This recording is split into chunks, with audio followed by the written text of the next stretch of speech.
Everyone laughed when the veteran bought a collapsing mountain cabin for just $1 until his German shepherd started digging behind it and uncovered something no one was supposed to find. On a cold night in Montana, Ethan Walker thought his life had finally hit rock bottom.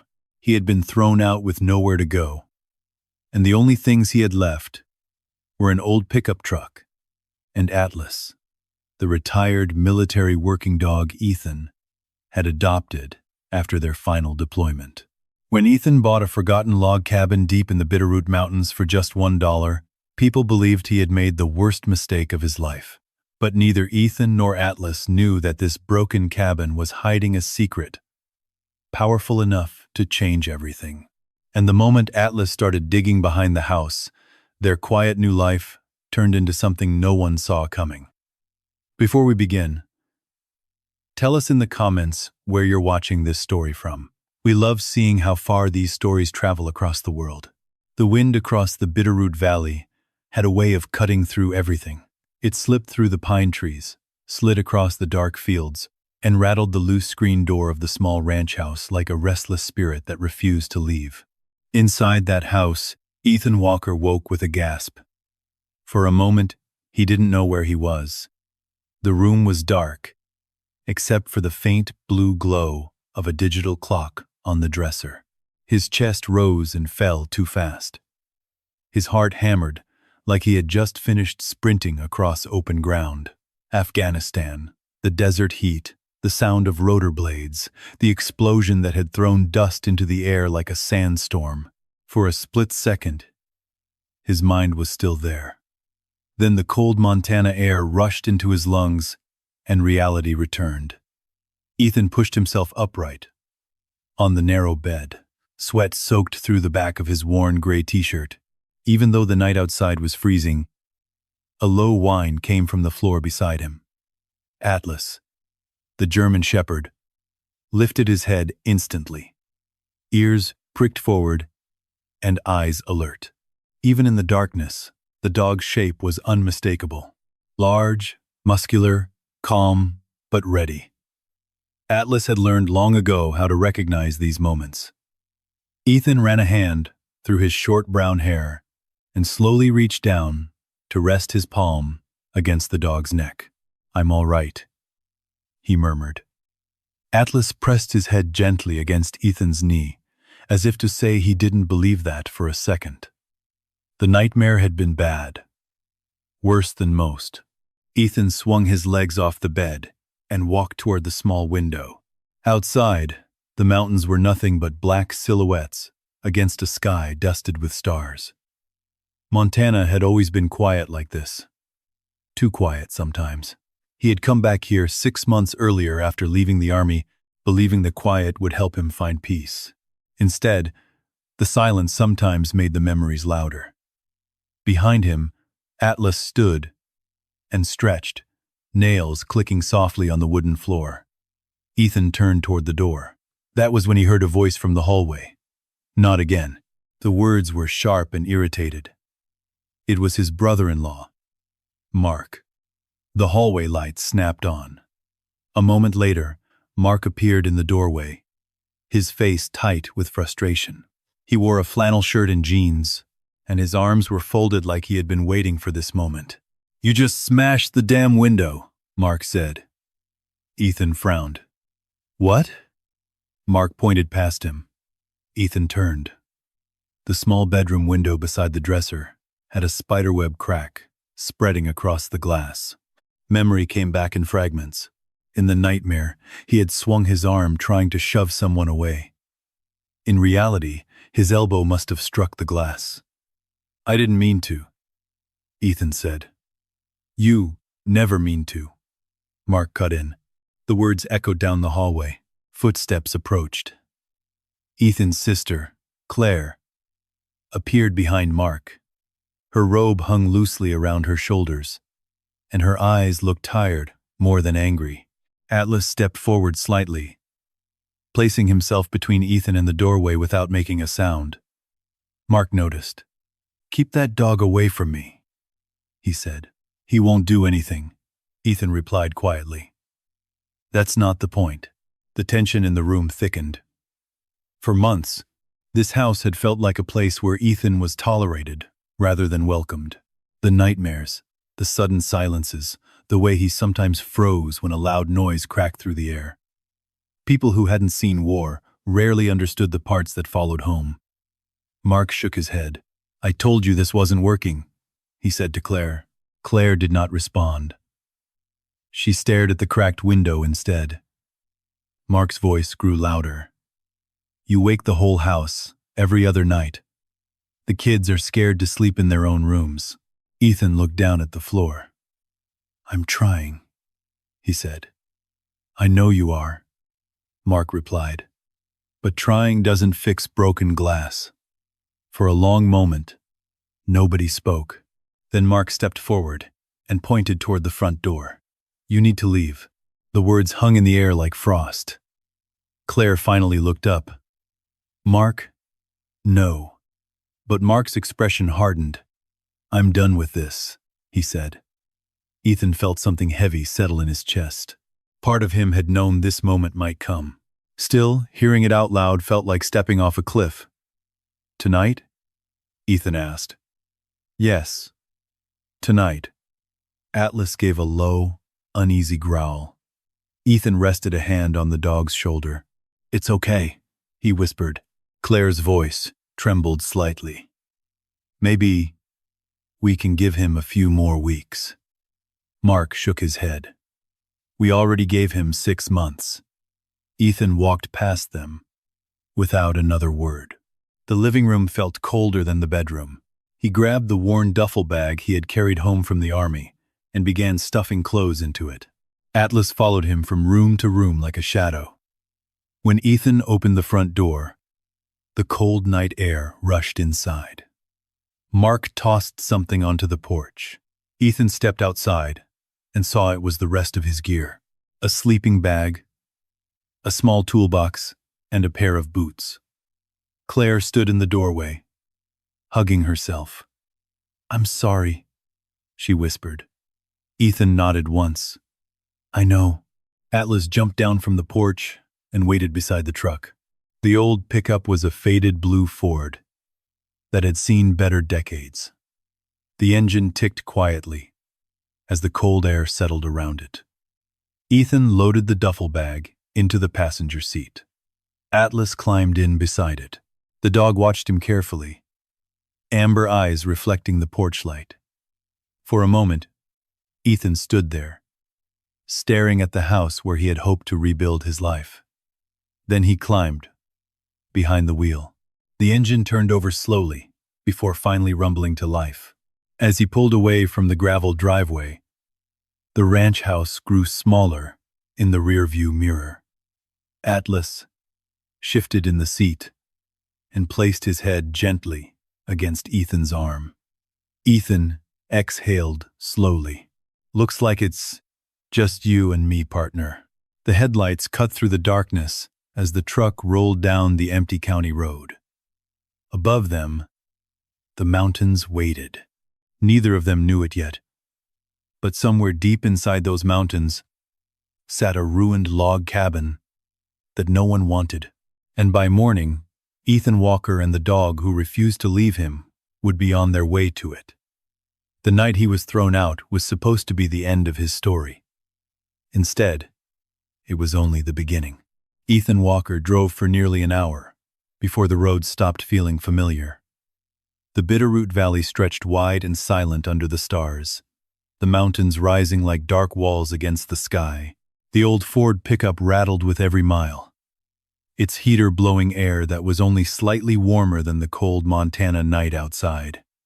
Atlas sat upright in the passenger seat, alert, as always. His ears flicked at every passing sound, the distant cry of a coyote, the wind brushing through pine trees, the hum of tires against gravel. Ethan's hands tightened around the steering wheel. He had nowhere to go. That thought repeated itself over and over in his mind, like a broken record. No house, no job, no plan. Just a truck that burned oil and a dog that refused to leave him. He pulled into the parking lot of a closed gas station outside the small town of Hamilton just before midnight. The neon sign flickered above the empty pumps. Ethan turned off the engine. The silence settled around them instantly. For a moment, he just sat there, staring through the windshield. Atlas shifted closer and rested his head against Ethan's arm. Ethan scratched behind the dog's ears. "Well," he said quietly, "we've had worse nights." Atlas thumped his tail once against the seat as if agreeing. Ethan leaned his head back and closed his eyes. Sleep came slowly. Every sound made him tense. A car door slamming somewhere in the distance. A truck rumbling past on the highway. The faint creak of the pickup's metal frame cooling in the cold. Atlas never slept deeply. The dog lifted his head every few minutes, scanning the darkness through the windows. By morning, frost had formed along the edges of the windshield. Ethan woke to the sound of early traffic on the road. His neck ached. His back felt stiff from the cramped driver's seat. Atlas stretched, paws pressing against the dashboard. "You ready, partner?" Ethan asked. The dog wagged his tail. Inside the gas station convenience store, the smell of burnt coffee filled the air. A middle-aged clerk stood behind the counter reading a newspaper. Ethan poured himself a small cup of coffee and paid with 2 crumpled dollar bills. He sat by the window, warming his hands around the cup. That was when he noticed the flyer taped to the bulletin board near the door. County Tax Property Auction. Ravalli County Administration Building. Friday, 10 o'clock in the morning. Ethan stood up and walked closer.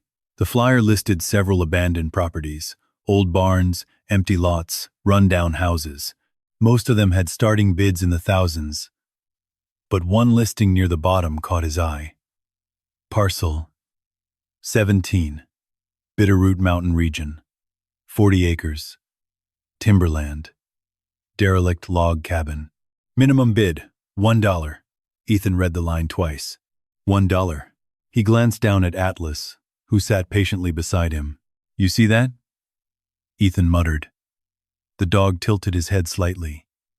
Ethan pulled the flyer off the board and folded it into his pocket. The county building stood in the center of Hamilton, a plain brick structure that smelled faintly of old carpet and coffee.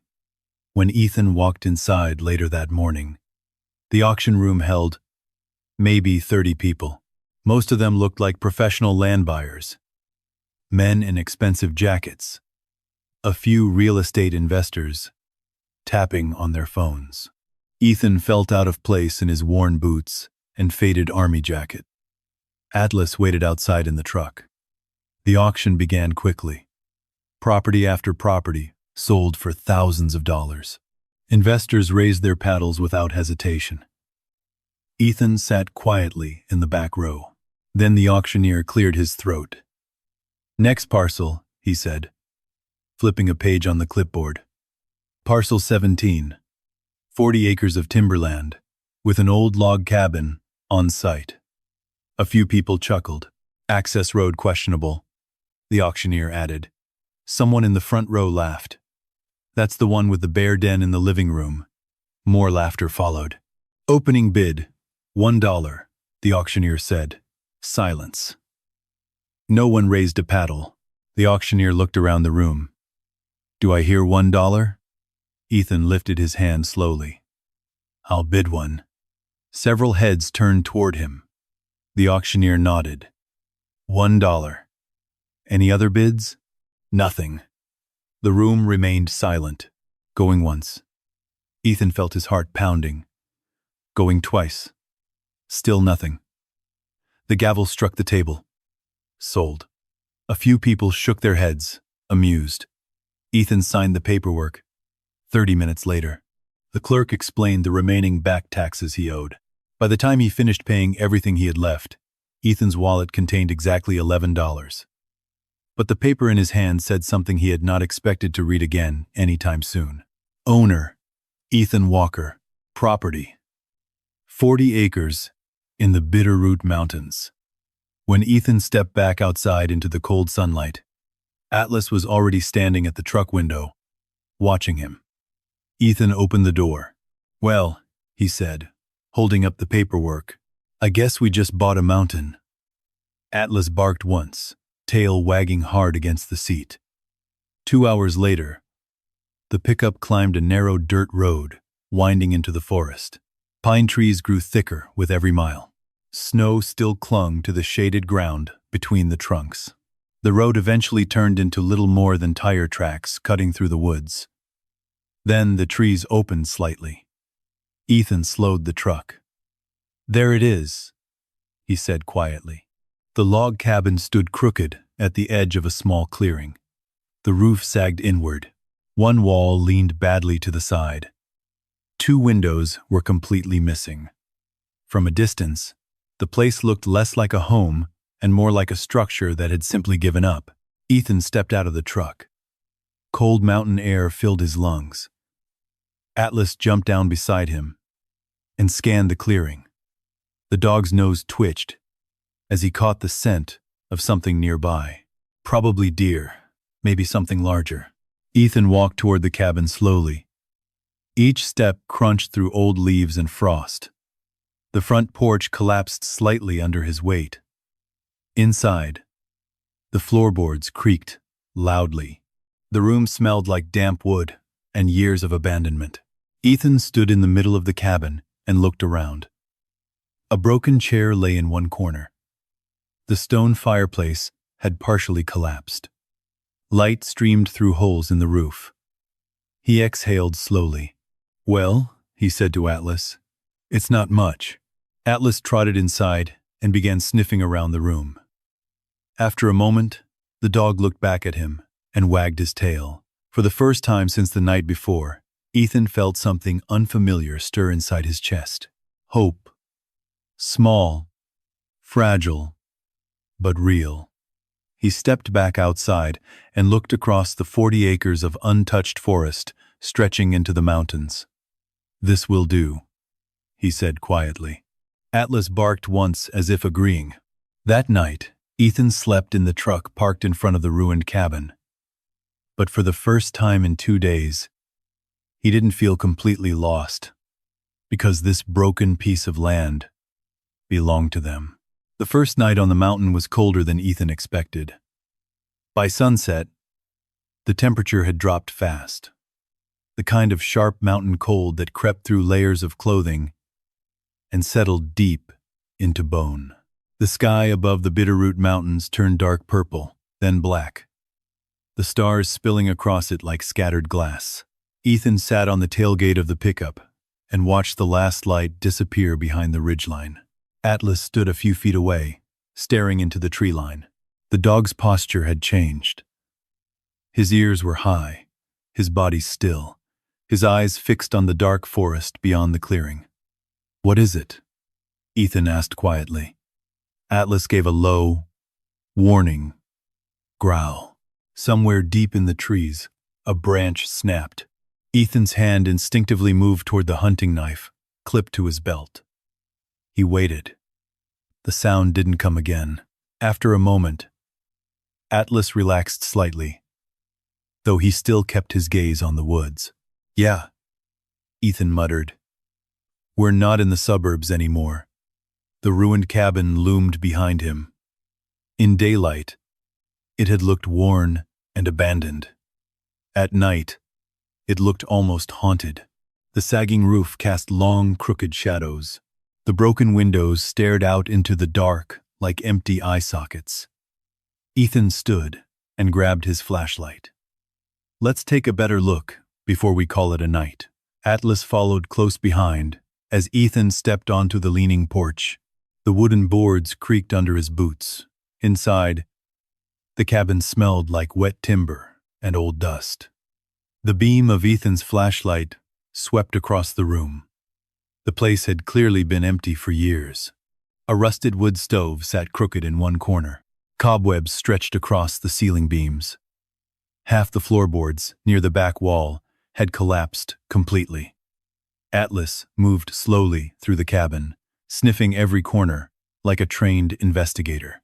The German Shepherd had spent years working with soldiers overseas, trained to detect explosives, hidden weapons, and danger long before a human could see it. Even now, in a broken mountain cabin, those instincts remained. Ethan watched the dog carefully. Atlas stopped near the fireplace and sniffed the stones before moving on. Nothing unusual, just old wood, damp earth, and the lingering scent of animals that had likely wandered through over the years. Ethan stepped outside again. The wind had picked up slightly. Pine trees whispered across the mountain slope. He glanced at the truck. "That's our bedroom tonight," he said. Atlas jumped easily into the passenger seat. Ethan climbed behind the wheel and wrapped himself in the sleeping bag he had carried since leaving the army. For a long time, he just stared out the windshield. The outline of the ruined cabin stood quietly in front of him. It wasn't much, but it was his. The thought settled slowly in his mind. After months of feeling like he didn't belong anywhere, this land was something no one could take away from him. Eventually, exhaustion pulled him into sleep. But the night wasn't peaceful. Around midnight, Ethan woke suddenly. His heart raced. For a moment, he thought he heard shouting, the sound of gunfire, dust rising in the air. Then Atlas pushed his nose gently against Ethan's shoulder. The dog's calm presence pulled him back to reality. No war, no explosions, just wind and trees and a broken cabin in Montana. Ethan took a deep breath. "Sorry," he whispered. Atlas rested his head on Ethan's arm. They stayed like that for a while. A man and a dog sitting quietly under a sky full of stars. Morning came slowly over the mountains. Pale sunlight crept across the clearing, turning frost on the grass into tiny flashes of silver. Ethan stepped out of the truck and stretched. His muscles protested immediately. Sleeping in a pickup wasn't ideal. Atlas jumped down and trotted across the clearing, sniffing the ground. Suddenly, the dog stopped. His ears shot up again. Atlas turned toward the trees and gave a sharp bark. Ethan followed his gaze. A large black shape moved slowly between the pines. Bear. The animal paused at the edge of the clearing, watching them. Ethan stood perfectly still. Atlas moved closer to his side. The bear sniffed the air for several seconds. Then, apparently deciding the strange newcomers weren't worth the trouble, it turned and lumbered back into the forest. Ethan let out a long breath. "Well," he said, "that's one neighbor we'll try not to upset." Atlas wagged his tail. After a quick breakfast of protein bars and bottled water, Ethan began exploring the rest of the property. 40 acres sounded impressive on paper. Walking it was another story. The land sloped upward behind the cabin, thick with tall pine and fir trees. Fallen logs and thick brush made parts of the forest nearly impossible to cross. But there was something beautiful about it, too. A narrow stream cut through the eastern side of the property. Snow melt from higher elevations flowed clear and cold over smooth stones. Ethan crouched beside it and dipped his hand in. Ice cold, but clean. He looked back at Atlas. "Well," he said, "at least we've got water." The dog drank happily from the stream. For the next several hours, Ethan walked the land, mapping it slowly in his mind. Where the trees grew thick, where the ground leveled out, where the best sunlight reached the clearing. By afternoon, he returned to the cabin. He stood in front of it again, arms folded. The structure looked even worse in daylight. The roof would have to be replaced. Half the porch needed rebuilding, and the missing windows meant winter would turn the place into an icebox. Ethan rubbed the back of his neck. "This is going to take a lot of work," he said. Atlas barked once. Ethan smiled faintly. "Yeah, I know." The sun dipped lower in the sky as he began clearing debris from the cabin floor. He hauled out broken boards, old nails, and rotten pieces of wood. It wasn't much progress, but it was something. As evening approached, Ethan stepped back outside and looked across the clearing again. For the first time in months, he felt tired, in a good way. The kind of tired that came from building something instead of running from the past. Atlas sat beside him, watching the mountains. "Not bad for day one," Ethan said quietly. The wind moved softly through the trees, and somewhere deep in the forest beyond the clearing, something important waited to be discovered. But neither Ethan nor Atlas knew that yet. The second morning on the mountain came with pale sunlight filtering through tall pines, and the smell of cold earth rising from the forest floor. Ethan woke in the truck again. For a moment, he forgot where he was. The stiff ache in his neck reminded him quickly. He shifted in the driver's seat, blinking as the early light touched the windshield. Atlas was already awake. The dog sat upright in the passenger seat, staring toward the trees like a silent guard who had never taken his eyes off the world. "Morning," Ethan said quietly. Atlas glanced at him and wagged his tail once. Ethan pushed open the truck door and stepped into the cold air. Frost still covered the clearing, turning every blade of grass into something silver and fragile. He stretched his shoulders and looked toward the cabin. In daylight, the damage looked even worse. One entire section of roof sagged so badly it could collapse with one heavy snowfall. Several logs along the lower wall had begun to rot. The porch leaned forward like it was tired of standing.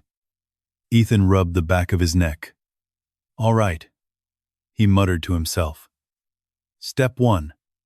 Keep the roof from falling on our heads." Atlas barked softly as if agreeing.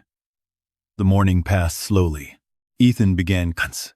Every movement kicked up dust that had likely settled there years before. By noon his arms were burning, and his stomach reminded him he hadn't eaten since yesterday morning. He sat on the tailgate and pulled the last protein bar from his bag. Atlas sat beside him, watching patiently. Ethan broke the bar in half. "You get the bigger piece," he said. The dog accepted it gently, careful not to nip Ethan's fingers. After lunch, Ethan grabbed a hammer and climbed onto the leaning porch. If he could at least secure the roof temporarily, the cabin might survive the next storm. He had just started pulling loose nails when a distant engine sound drifted through the trees. Ethan froze. No one had come up this road yesterday. Atlas heard it too. The dog stood instantly, ears high, body stiff. The engine grew louder. A pickup truck slowly appeared between the pines, climbing the narrow dirt road toward the clearing. Ethan set the hammer down. The truck stopped near the edge of the property. For several seconds, nothing happened. Then the driver's door opened. An old man stepped out. He moved slowly, but with the quiet confidence of someone who had spent his entire life outdoors. He wore a worn canvas jacket and a gray hat pulled low over his brow. Atlas gave a low growl. "Easy," Ethan said. The old man approached with calm, steady steps. "Morning," he called. Ethan nodded cautiously. "Morning." The old man looked past him at the cabin. "Well," he said after a moment, "that old place finally found a new owner." Ethan raised an eyebrow. "You know this cabin? Know it?" The man chuckled softly. "Son, I remember when the last roof went on that thing. How long ago was that?" "About 40 years, give or take." The man studied Ethan for a moment. "You the fellow who bought parcel 17 at the county auction?" "Yeah." The old man nodded slowly. "Name's Hank Miller." Ethan shook his hand. "Ethan Walker." Hank glanced down at Atlas. "And who's this big fellow?" "Atlas." Hank crouched slightly and extended a hand. Atlas sniffed it carefully before allowing the contact. "Well, I'll be," Hank said, scratching behind the dog's ears. "German Shepherd. Smart dogs, these." Ethan smiled faintly. "Smart enough to keep me out of trouble." Hank stood again and turned his attention back to the cabin. "You planning to fix this place up?" That's the idea. Hank studied the roof for a long moment. Then he shook his head. You won't make it through winter if you leave it like that. Ethan already knew that. Yeah, he said. I figured. Hank walked around the porch, examining the structure with careful eyes. The logs are still good, he muttered. Old-growth pine. Strong stuff. He tapped one beam with his knuckle. The roof is your biggest problem. Ethan crossed his arms. I was thinking of patching it until I can afford proper repairs. Hank glanced at him. You got tools? Some. You got lumber? Not much. Hank scratched his beard thoughtfully. Then he nodded toward his truck. I have spare boards back at my place. Ethan blinked. You don't even know me. Hank shrugged. I know enough. He looked at Atlas again. Any man who sticks with a dog like that usually isn't all bad. Ethan let out a quiet breath. Why help me? Hank climbed into his truck. Because that cabin has been sitting empty too long. He started the engine. And because everyone deserves a fair shot at starting over, the truck rolled away down the dirt road. Ethan watched it disappear between the trees. Atlas sat beside him, tail brushing against the porch. Ethan shook his head slowly. Well, he said quietly. Didn't see that coming. Atlas barked once. Late that afternoon, Hank returned. His truck bed was loaded with lumber, tools, and a ladder that looked older than Ethan. The two men worked until sunset. Hank showed Ethan how to brace the weak beams and reinforce the roof supports. His hands moved with practiced precision, every motion efficient. You swing that hammer like you're fighting it, Hank said at one point. Ethan chuckled. I spent most of my life building bridges for the army, not cabins. Hank nodded. Still building things, though. Ethan paused, letting the words settle. By the time darkness fell across the mountains, the worst part of the roof had been secured. It wasn't pretty, but it would hold. Hank climbed down the ladder and wiped his hands on a rag. Not bad for one day. Ethan stepped back and looked up. For the first time since arriving, the cabin looked slightly less like a ruin. Atlas trotted across the clearing and sat proudly near the porch. Looks like he approves, Hank said. Ethan smiled. Atlas approves of most things that keep a roof over his head. The two men stood quietly for a moment, watching the sunset paint the mountains in deep orange light. Then Hank turned toward his truck. I'll stop by again tomorrow, he said. You don't have to do that. Hank opened the door. I know. He glanced back once more at the cabin. But I think this place deserves another chance. The truck disappeared down the road again. Ethan stood in the clearing. As the sky darkened, Atlas walked over and leaned gently against his leg. Ethan rested a hand on the dog's head. For the first time, since being thrown out of his sister's house, something inside him felt a little lighter. Because sometimes the people who change your life aren't the ones you expect. And somewhere beyond the trees, the next chapter of this mountain was already waiting. The morning arrived quietly over the Bitterroot Mountains. A thin fog drifted between the tall pines, turning the forest into something soft and mysterious. The air smelled like wet bark and cold stone. Somewhere in the distance, a raven called, its voice echoing across the valley. Ethan Walker stepped out of the cabin doorway with a cup of black coffee warming his hands. It had taken 2 days of work, but the cabin was now safe enough to sleep inside. The roof no longer threatened to collapse, and the worst holes in the walls had been patched with spare boards Hank Miller had brought up the mountain. It wasn't pretty, but it was home. Atlas stretched near the porch, his large body rising slowly from the wooden boards. The German shepherd shook his thick coat and looked toward the tree line, alert as always. You slept better than I did, Ethan said with a tired smile. The truth was, the night had still been restless. Even here, surrounded by quiet forest and mountain air, the memories sometimes returned without warning. Ethan had woken twice to the echo of distant explosions that only existed inside his mind. Each time, Atlas had quietly placed his head against Ethan's arm until the shaking stopped.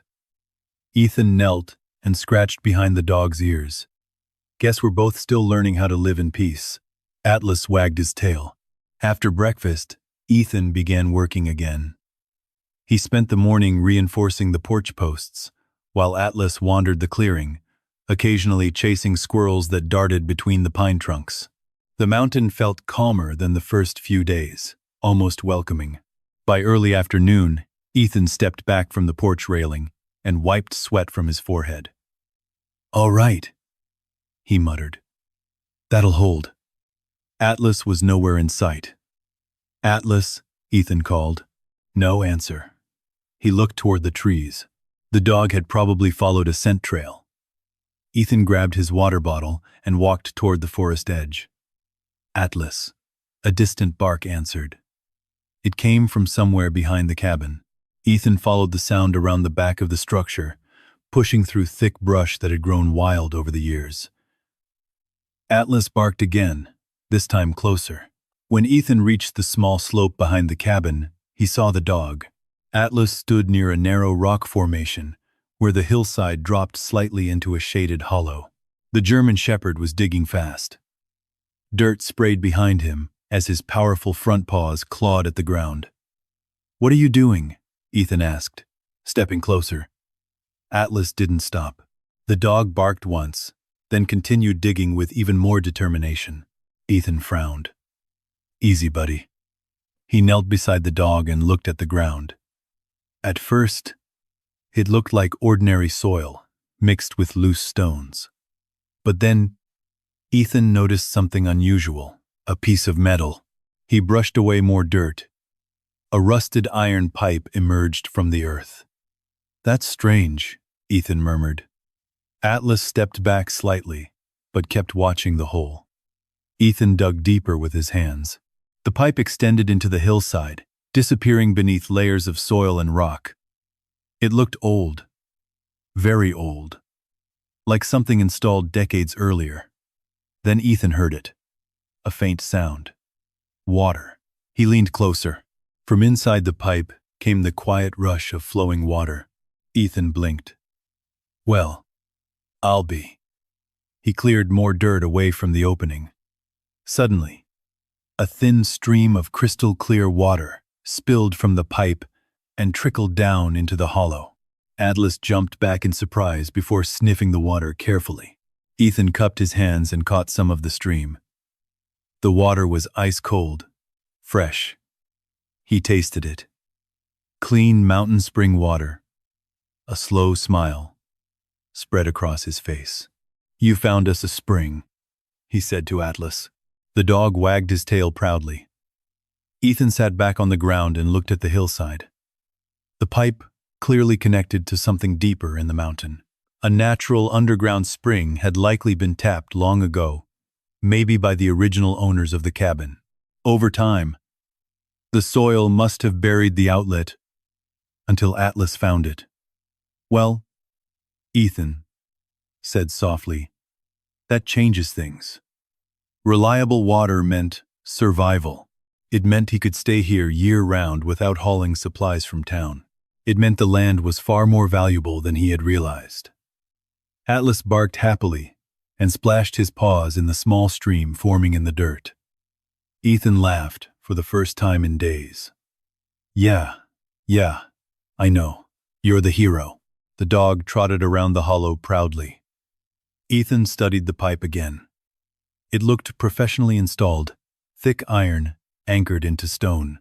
Whoever built it had known exactly where the spring ran through the mountain. He followed the line of the pipe with his eyes toward the slope above. The water source had to be somewhere deep in the rock, a powerful one. Because even now, decades later, the flow was steady and strong. Ethan stood and stretched. "Well, partner," he said, brushing dirt from his jeans. "Looks like you just upgraded our property." Atlas barked again. The sun dipped lower, behind the mountains, as Ethan returned to the cabin. The little stream continued flowing quietly behind the house, its clear water catching the last golden light of afternoon. Ethan filled a metal pot from the spring and set it on the stove. As steam began rising from the boiling water, he leaned against the counter and watched Atlas curl up near the doorway. The dog seemed satisfied with the day's discovery. Ethan stared out the window toward the forest. He still believed he had simply found a natural water source, nothing more. But far below the mountain, deep in the Bitterroot Valley, that same water flowed through creeks and farmland. And the moment Ethan Walker claimed ownership of this forgotten piece of land, he unknowingly claimed control of something far more important than a broken cabin, something powerful people had been searching for. But up on the quiet mountain, Ethan and Atlas had no idea yet, and the peace they felt tonight would soon be tested. 3 days passed quietly on the mountain. For Ethan Walker, those days felt almost unreal. The rhythm of his life had changed. Mornings began with the cold bite of mountain air and the sound of Atlas stretching on the porch. Coffee boiled slowly on the old cast-iron stove. Sunlight filtered through tall pine trees and spread across the clearing like a soft blanket. For the first time in a long while, Ethan's mind had something new to focus on: work. Every day there was something that needed fixing. Boards had to be replaced, nails pulled, and firewood cut. The broken cabin slowly began to transform into something livable. Hank Miller had returned twice, bringing more tools and a stack of salvaged lumber from an old barn he had dismantled years earlier.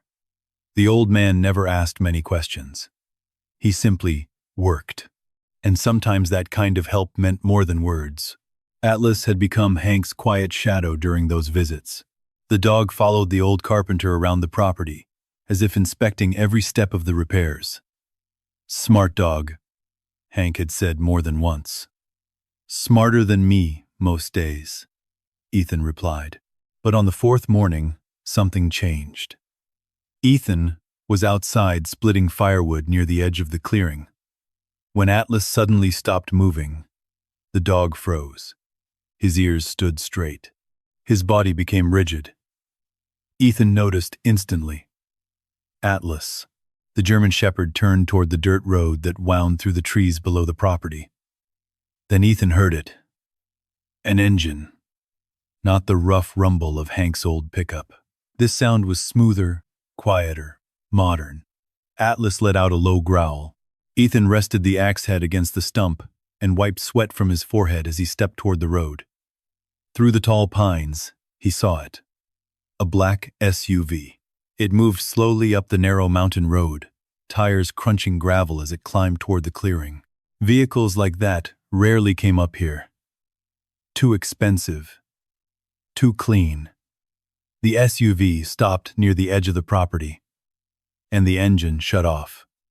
For several seconds, nothing happened. Atlas stood beside Ethan, silent but tense. Then the driver's door opened. A tall man stepped out. He wore a dark, tailored coat that looked completely out of place in the dusty mountain air. His shoes were polished. His hair was perfectly styled. He glanced around the property, as if measuring everything with careful eyes. Then he walked forward with a confident smile. "Mr. Ethan Walker, I assume." Ethan folded his arms. "Depends who's asking." The man extended a hand. "Victor Langford." Ethan did not shake it. "What do you want?" Victor didn't seem bothered. Instead, he turned slowly and looked at the cabin. "Beautiful property," he said. Ethan raised an eyebrow. "That's one word for it." Victor smiled politely. "I represent a development company interested in acquiring land in this region." Atlas growled again. Victor glanced down at the dog. "Impressive animal. Military trained?" "Yes," Ethan said calmly. Victor nodded. "I thought so." The man stepped closer to the cabin and looked toward the forest behind it. "You purchased this property recently, correct? At a county tax auction? For $1? Ethan felt his stomach tighten slightly. How did you know that? Victor gave a soft laugh. Public records. He turned back toward Ethan. Our company has been evaluating several parcels in the Bitterroot area for a potential resort development. Ethan did not respond. Victor reached into his coat pocket and pulled out a slim folder. We would like to make you an offer. Ethan stayed silent. Victor opened the folder. $1 million. The words seemed to hang in the mountain air. Ethan blinked, certain for a moment that he had misheard. Victor continued smoothly. In exchange for the full transfer of the property and its associated rights. Atlas barked sharply. Ethan glanced down at the dog, then back at Victor. You are offering $1 million for this broken cabin and a stand of timber? Victor smiled. The land itself is strategically located. Ethan studied the polished shoes, the tailored coat, and the expensive vehicle. Something about the offer felt wrong. Not interested. Victor blinked once. Perhaps you would like time to consider. I don't need time. Victor closed the folder slowly. Mr. Walker, I do not believe you fully understand the opportunity being presented. I understand just fine. Ethan stepped closer as Atlas moved beside him, tail stiff. This land is mine, and I am not selling. Victor's smile thinned. Mountain properties often have complicated access rights. What's that supposed to mean? It means roads that appear public are not always legally guaranteed. After a tense silence, Victor recovered his polite expression and stepped back toward the SUV. My offer stands. $1 million is generous for a man starting over, but opportunities rarely last forever. Ethan said nothing as Victor drove away. Dust hung between the pines long after the black SUV disappeared. Atlas remained beside him, watching the road. Something isn't right about that man, Ethan murmured. Atlas answered with a low growl. Ethan looked toward the cabin, then toward the hillside, where the spring flowed beneath the soil. His instincts, sharpened by years in dangerous places, gave him the same warning they had given him before an ambush. This was not over. After the black SUV disappeared, the quiet felt different, heavier. Ethan stood in the clearing for a long moment, staring down the narrow road where the vehicle had vanished. The smell of pine and damp earth filled the air, but something about the place suddenly felt less peaceful than it had an hour ago. Atlas sat beside him, watching the road with steady, alert eyes. Yeah, Ethan murmured, rubbing the dog's neck. You felt it too. The German shepherd gave a soft growl. That night, the wind picked up over the Bitterroot Mountains. It rattled the patched boards on the cabin roof and whispered through the tall pine trees like distant voices. Ethan sat inside near the small stove, sharpening a hatchet slowly against a stone. The rhythmic scrape of metal helped keep his mind steady, but the conversation from earlier kept replaying in his head. $1 million for a broken cabin and 40 acres of wild forest. No one offered that kind of money without a reason. Atlas lifted his head suddenly. The dog's ears rose high. Ethan stopped sharpening. What is it? Atlas stood and walked toward the door. Another sound drifted through the night. Footsteps, very faint, somewhere outside the cabin. Ethan rose quietly. Years of combat had trained his body to move without hesitation. His breathing slowed automatically. His muscles tightened. He stepped toward the window and carefully pulled the curtain aside. The clearing looked empty. Moonlight spilled across the grass, turning everything pale silver. Atlas moved closer to the door and growled again. This time, louder. Then, Ethan saw it. A shadow, moving near the edge of the trees. Someone was out there. Ethan opened the door quickly and stepped outside. Hey, The shadow froze. Then it turned and ran toward the forest. Ethan sprinted across the clearing. "Stop!" But the figure disappeared between the trees before he could reach it. Atlas chased for several seconds before returning to Ethan's side. The dog's fur stood up along his back. Ethan looked around the dark forest. Nothing. Only the wind moving through branches. After a minute, he walked slowly back toward the cabin.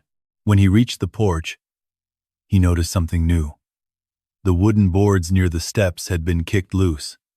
Someone had been standing there, watching the cabin. Ethan crouched down and examined the dirt.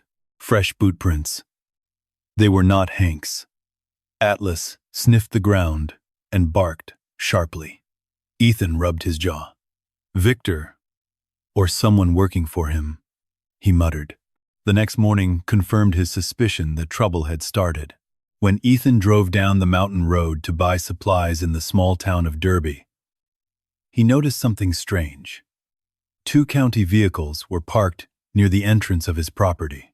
By the time he returned from town, a man wearing a bright orange vest stood beside the road, placing metal markers in the ground.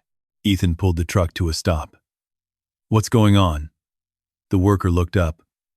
"County inspection." "For what?" "Land boundary verification." Ethan frowned. "I bought the property legally." "I'm not saying you didn't," the man replied. "I'm just doing my job." Later that afternoon, another truck arrived. This time it carried 2 officials from the county office. They walked around the property with clipboards and cameras. Atlas stayed close to Ethan, watching them carefully. Finally, Ethan approached them. "Mind telling me why my land suddenly needs an inspection?"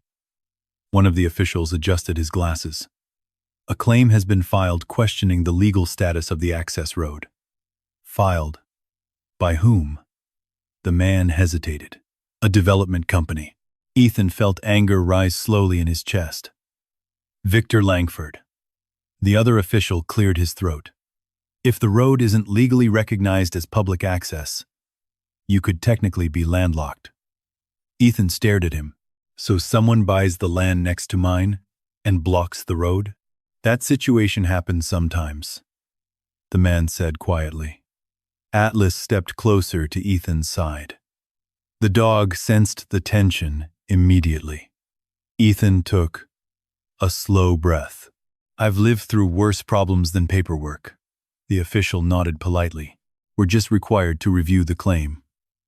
By evening, the inspectors left, but the damage had already begun. 2 days later, another letter arrived from the county office. Legal review of land ownership, environmental survey request, access road verification, one problem after another. Hank Miller read the papers carefully when he stopped by that evening. "That resort company's pushing hard," the old man muttered.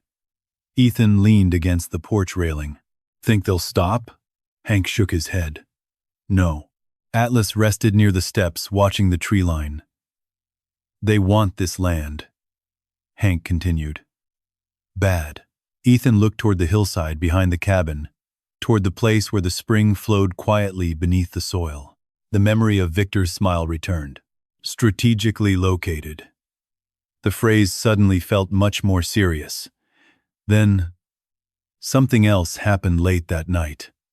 Atlas began barking. Not the warning bark from before. This one was different. Fierce. Desperate. Ethan rushed outside. 2 figures were running across the clearing. One of them held a crowbar. The other had already kicked in part of the cabin's side wall. "Hey!" Atlas lunged forward instantly. The dog moved like a missile across the grass. One of the men swung the crowbar. Atlas dodged the first blow and drove into him, knocking him to the ground. The second man ran toward the trees. Ethan sprinted forward. The first man shoved Atlas away and scrambled to his feet before disappearing into the forest. Atlas stumbled back toward Ethan. That's when Ethan saw the blood. The dog's shoulder had been cut by the crowbar. "Atlas!" Ethan dropped to his knees. The German shepherd panted heavily, but kept trying to stand guard. "It's okay," Ethan whispered, pressing a cloth against the wound. The dog licked Ethan's hand, as if reassuring him. Rage burned slowly in Ethan's chest. He looked toward the dark forest, toward the direction the men had run. This wasn't just about land anymore. Someone had come to destroy the only home he had left. And they had hurt the one creature who had never abandoned him. Ethan gently lifted Atlas and carried him inside. He cleaned the wound, wrapped the shoulder, and kept pressure on the cut while the dog's breathing settled.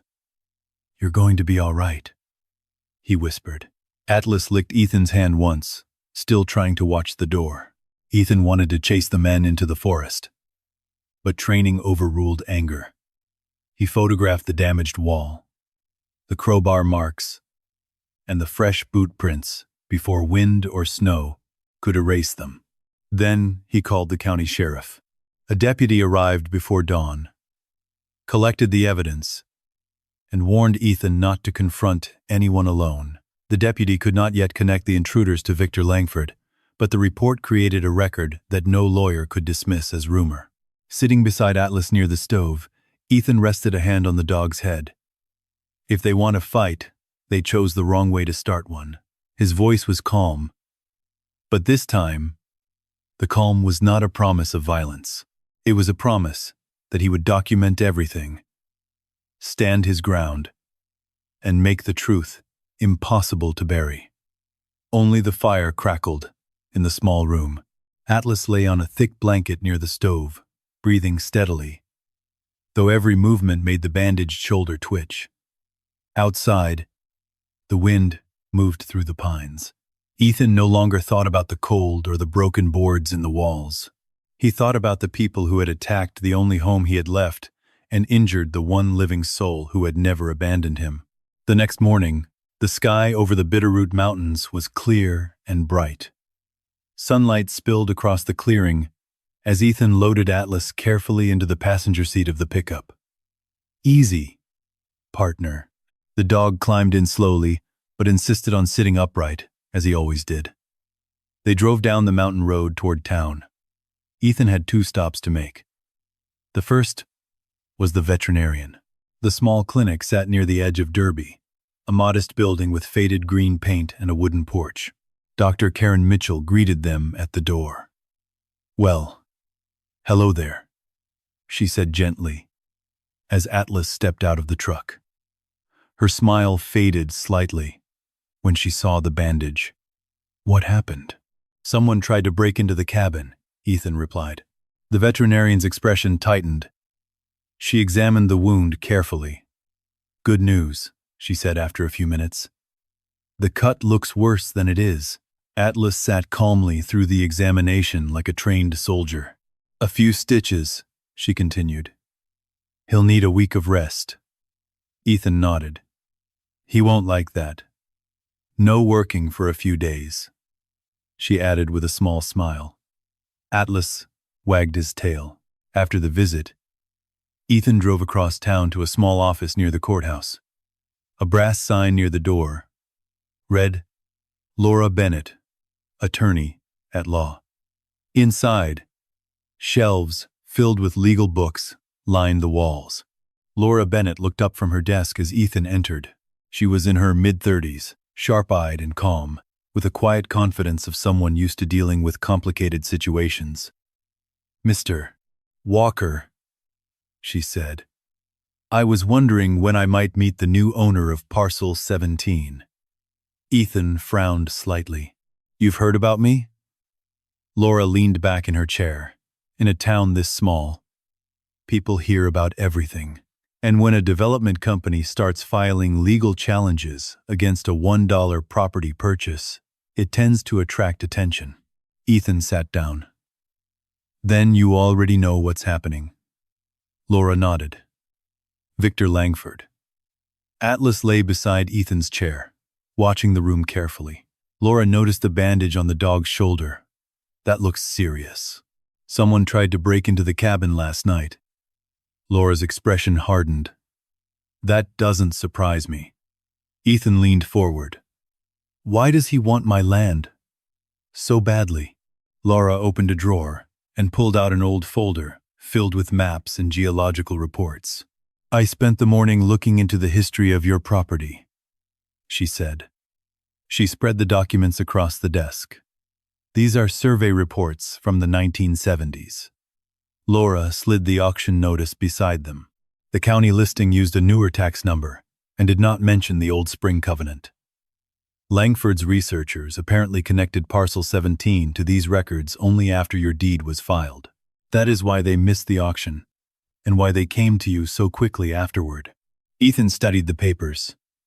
What am I looking at? Laura pointed to a blue line running beneath the contour marks.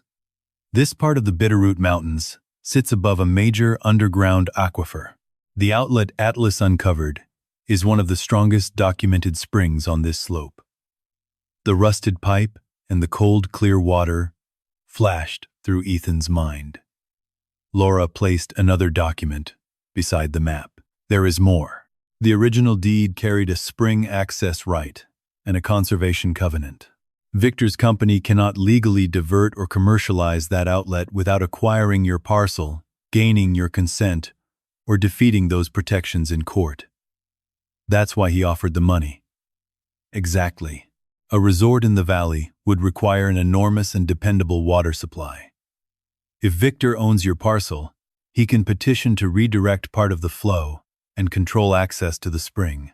That could reduce the water reaching farms and wildlife habitat farther down the valley. Ethan stared at the mark representing his cabin. Atlas had uncovered more than a convenient source of drinking water. The dog had found the point on which an entire development plan depended.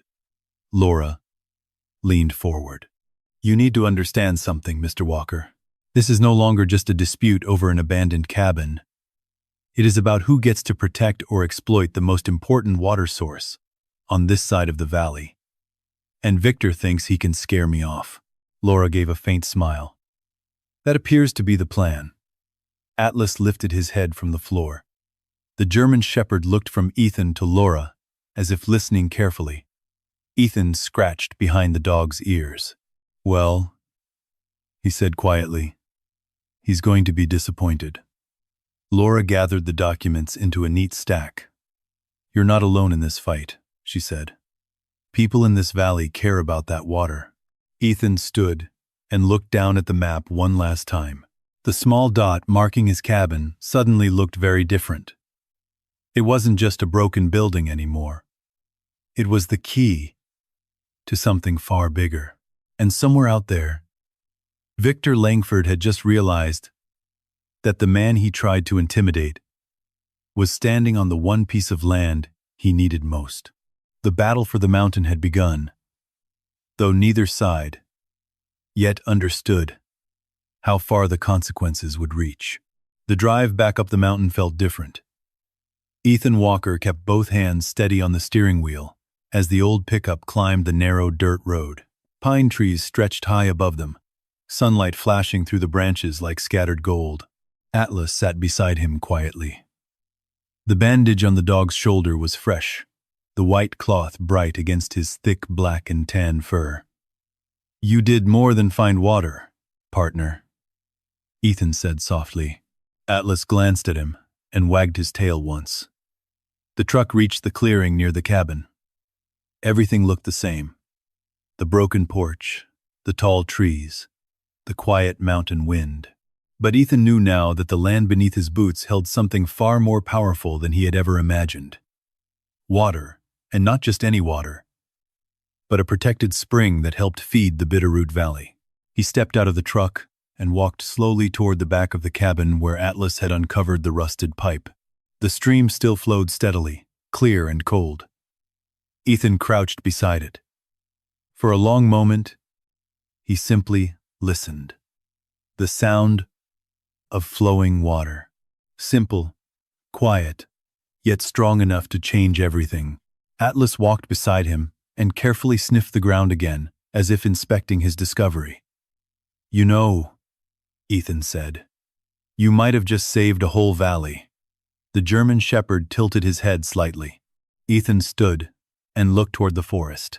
Victor Langford wasn't the type of man to walk away after hearing the word no.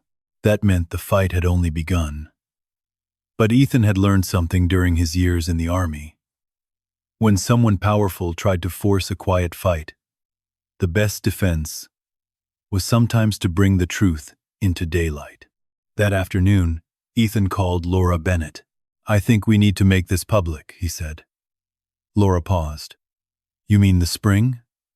"Yes." She considered it. "If people in the valley understand what is at stake, Victor's company won't be able to pressure you quietly anymore. That's the idea." "Then let's tell the story." 2 days later, Ethan set up his phone on a wooden crate near the cabin porch. The camera pointed toward the hillside behind him. Atlas sat beside him like a loyal soldier on duty. Ethan took a deep breath. He wasn't used to talking to cameras. But the truth mattered more than comfort. He pressed record. "My name is Ethan Walker," he began slowly. "I'm a veteran, living up here in the Bitterroot Mountains." The wind moved softly through the trees behind him. "A few weeks ago, I bought this land at a county tax auction for $1. Atlas looked at him as he spoke. "I didn't expect much from it," Ethan continued. "But my dog here, Atlas, found something behind this cabin." He turned the camera toward the hillside, where the spring flowed from the pipe. According to local records, this spring contributes to the valley's water system. "A company is trying very hard to make me sell this land." Ethan paused. "I'm not a rich man. I'm not a politician. I'm just someone trying to start over. But if giving up this land means putting the valley's water at risk, that is not something I'm willing to do." Atlas barked once beside him. The video ended with Atlas sitting calmly beside him while the mountain wind moved through the trees. Ethan uploaded it to the internet that night. He expected maybe a few hundred people to see it, maybe a few locals from town. Instead, something unexpected happened.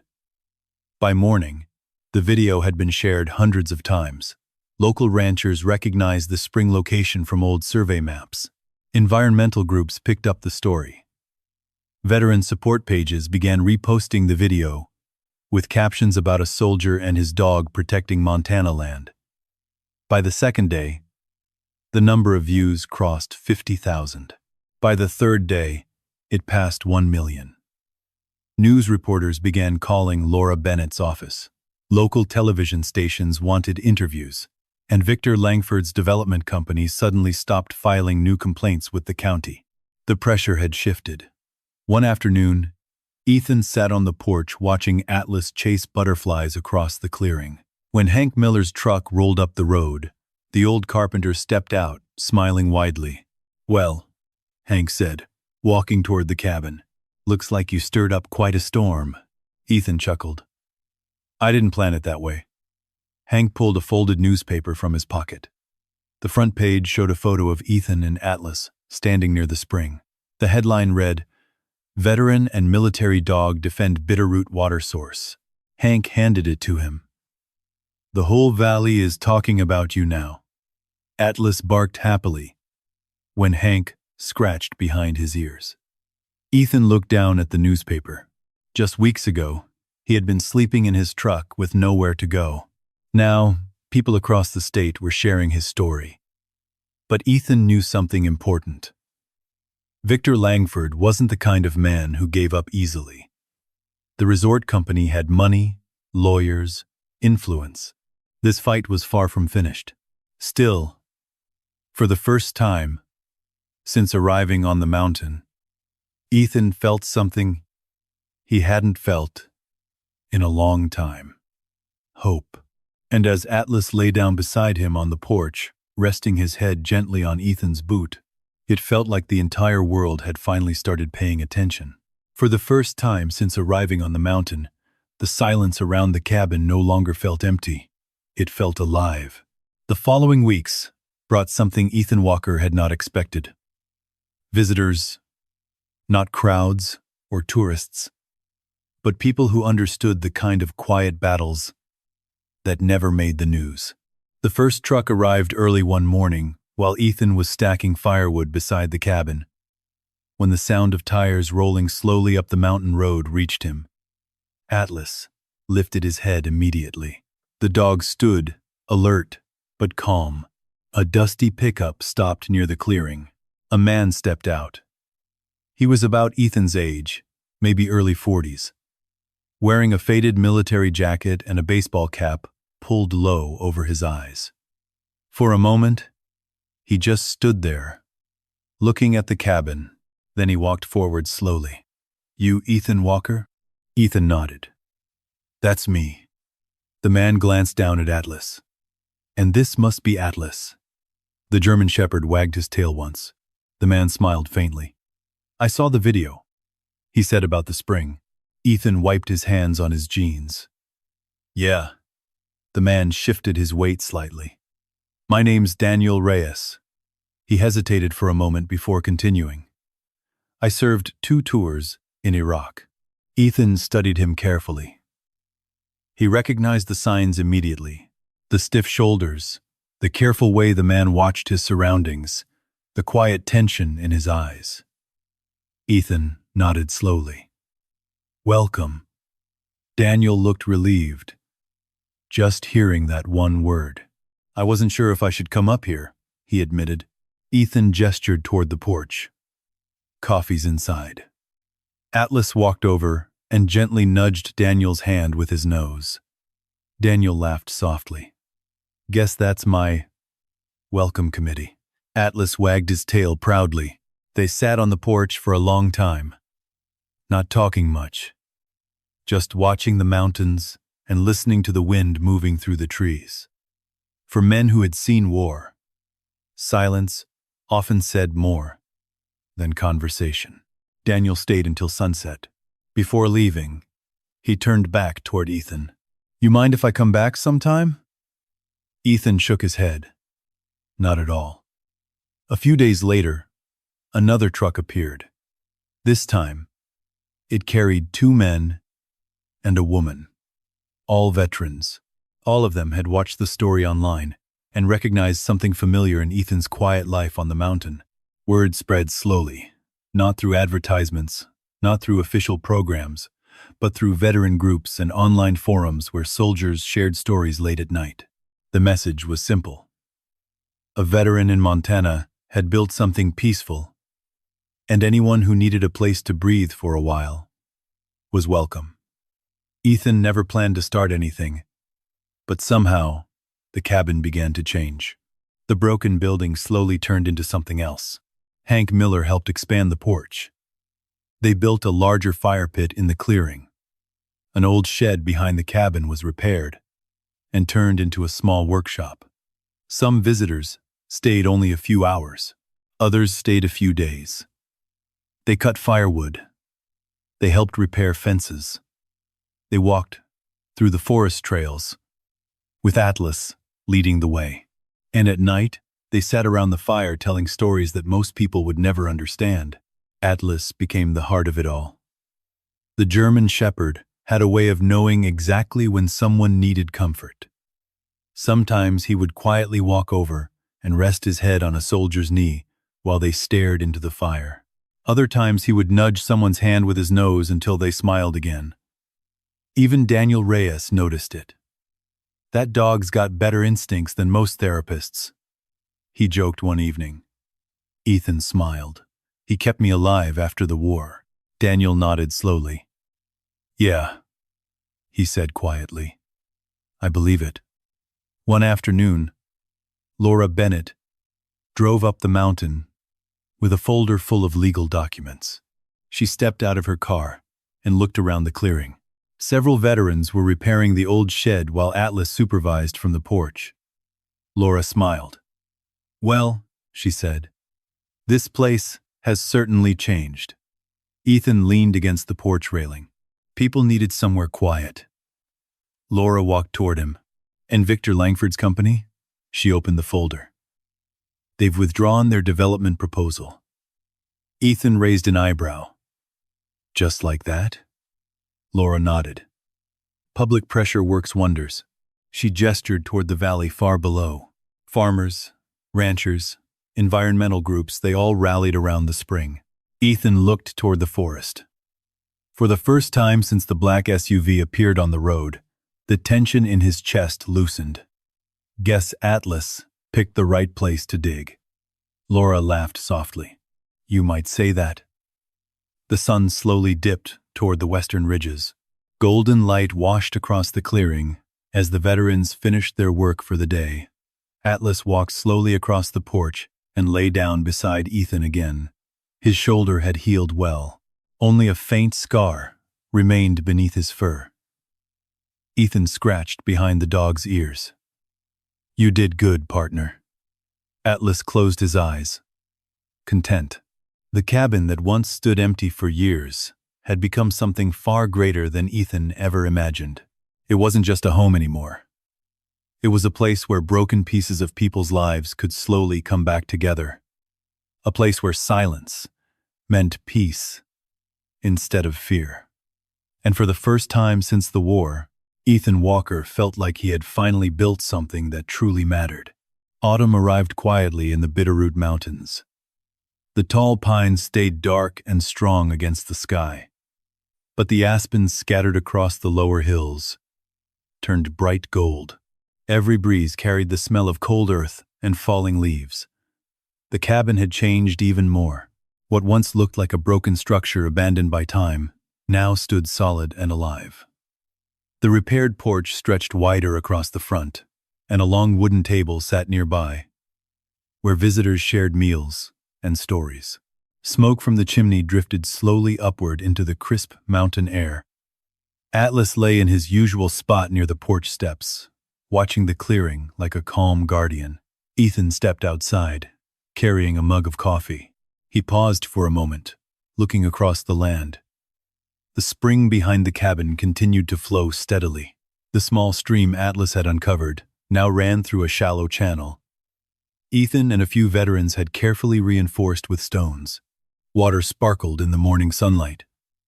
Morning, partner, Ethan said quietly. Atlas wagged his tail. Down below the mountain road, a vehicle approached slowly. The sound reached Ethan before he could see it. A sedan, not a pickup, not a visitor's truck, something different. Atlas stood immediately. The dog's ears lifted as he watched the road. Ethan narrowed his eyes.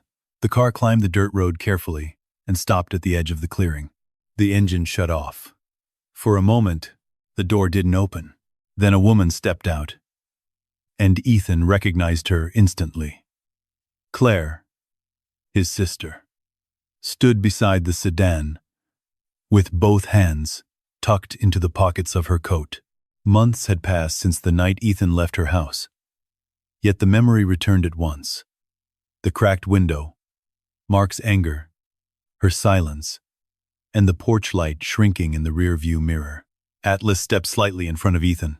The dog was not aggressive, but he remembered tension. I saw the news, Claire said quietly. I heard Atlas found the spring. He did. Claire looked at the repaired cabin, the workshop, and the long table on the porch. You built all this? People helped. Her gaze settled on the stream behind the cabin. I didn't come to argue. Then why did you come? Claire lowered her eyes. Because when I saw you on television, I realized how badly we failed you. We kept asking why you couldn't act like the man who left for war. We never asked what the man who came home needed. Ethan looked across the valley. Anger would have been easier than the ache in her voice. Mark was frightened for the children, she continued.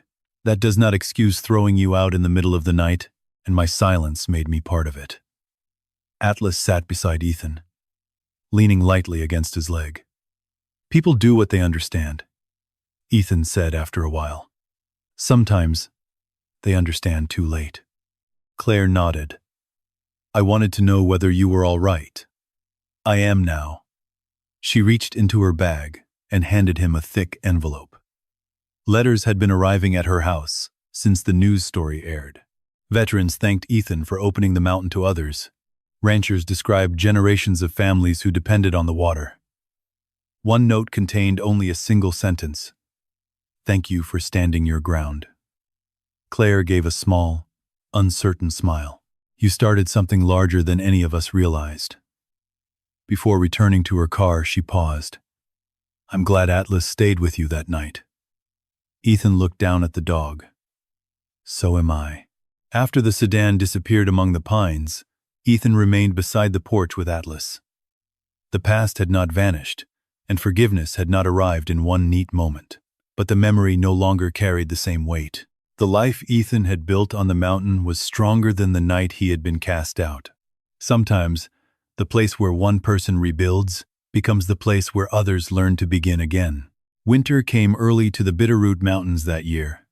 Snow fell quietly across the forest, covering the tall pines and the narrow mountain road in a blanket of white. The clearing around the cabin looked almost like something from an old photograph.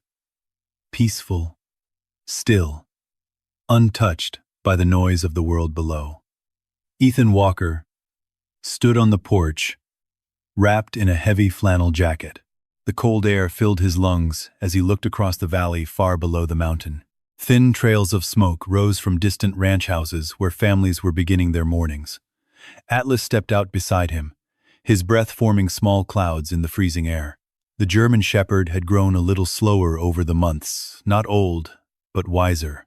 A faint scar remained hidden beneath his thick fur where the crowbar had struck him months earlier.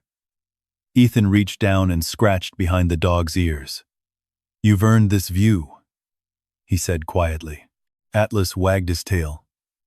Behind them, the cabin had changed in ways Ethan never could have imagined. What once stood as a broken structure, abandoned by time, had become something entirely different. The repaired porch wrapped around the front of the building, wide enough now for a long row of wooden chairs. Smoke curled steadily from the chimney, where a fire warmed the main room inside. The workshop Hank Miller helped build stood nearby, its doors open to reveal tools, lumber, and half-finished projects created by the visitors who passed through. A small wooden sign hung near the entrance to the clearing. Hand-carved letters read, "Bitterroot Veteran Retreat." Ethan hadn't named it. One of the soldiers who stayed there had. The name simply stuck. Every few weeks, another truck would climb the mountain road. Sometimes, it carried a veteran, looking for quiet. Sometimes a family member, hoping their loved one might finally find peace somewhere far from the chaos of cities and memories. No one stayed forever, but almost everyone left a little lighter. Atlas had become the silent heart of the place. The dog greeted every new arrival with the same calm loyalty he had shown Ethan the night they first arrived on the mountain. Sometimes visitors would sit beside Atlas for hours without speaking, and somehow the dog always seemed to understand. Ethan stepped down from the porch and walked slowly toward the spring behind the cabin. The water still flowed steadily from the rusted pipe Atlas had uncovered. Even in winter, the spring never froze. It ran clear and cold, carving a narrow stream through the snow-covered ground before disappearing into the forest below. Ethan crouched beside it. He remembered the day Atlas started digging in that spot. Back then, it had felt like a small discovery. Now, he knew it had changed everything. The valley still depended on that water. Farmers had written letters, thanking him. Environmental groups had helped secure legal protection for the land. Victor Langford's development company had quietly moved their projects to another county after public pressure made the Bitterroot project impossible. The fight had ended not with anger, but with the quiet strength of people who refused to let something important disappear. Atlas walked down the small path and sat beside Ethan again. Snowflakes drifted softly through the air. Ethan rested his hand on the dog's back. "You know," he said quietly, "if they hadn't thrown us out that night," Atlas looked up at him, "we never would have found this place." The dog wagged his tail slowly. Footsteps sounded behind them. Hank Miller approached through the snow, carrying 2 mugs of steaming coffee. The old carpenter handed one to Ethan. "Morning," Hank said. "Morning." Hank looked around the clearing. A few veterans were already outside near the workshop, chopping firewood and laughing about something Ethan could not hear. "Not bad for a $1 cabin," Hank said with a grin. Ethan chuckled softly. "No," he agreed. "Not bad at all." The three of them, man, dog, and old carpenter, stood quietly watching the valley below. The mountains stretched endlessly into the distance, their peaks covered in snow and sunlight. Atlas lay down beside Ethan, resting his head against the man's boot, just as he had done on that first quiet afternoon, months earlier. For a long time, no one spoke because sometimes the most powerful endings aren't loud. Sometimes they arrive quietly in the place where a man who once lost everything finally realizes he has built something greater than he ever imagined. A home, a refuge. A story that began with a broken veteran, a loyal dog, and a forgotten cabin, bought for $1. Sometimes life changes in the quietest ways. One moment, you feel like you've lost everything, and the next moment, a new path opens that you never expected. Ethan and Atlas didn't just find a cabin in the mountains. They found a second chance, a purpose, and a place where others could begin again. And maybe that's what loyalty really looks like. One man, one dog, and a story that proves hope can grow even in the hardest moments. If Ethan and Atlas's journey stayed with you, tell us in the comments whether you believe a loyal dog can help a person find a second chance. And if you enjoy thoughtful stories about veterans, courage, loyalty, and new beginnings, subscribe to the channel and turn on notifications so you can join us for the next story.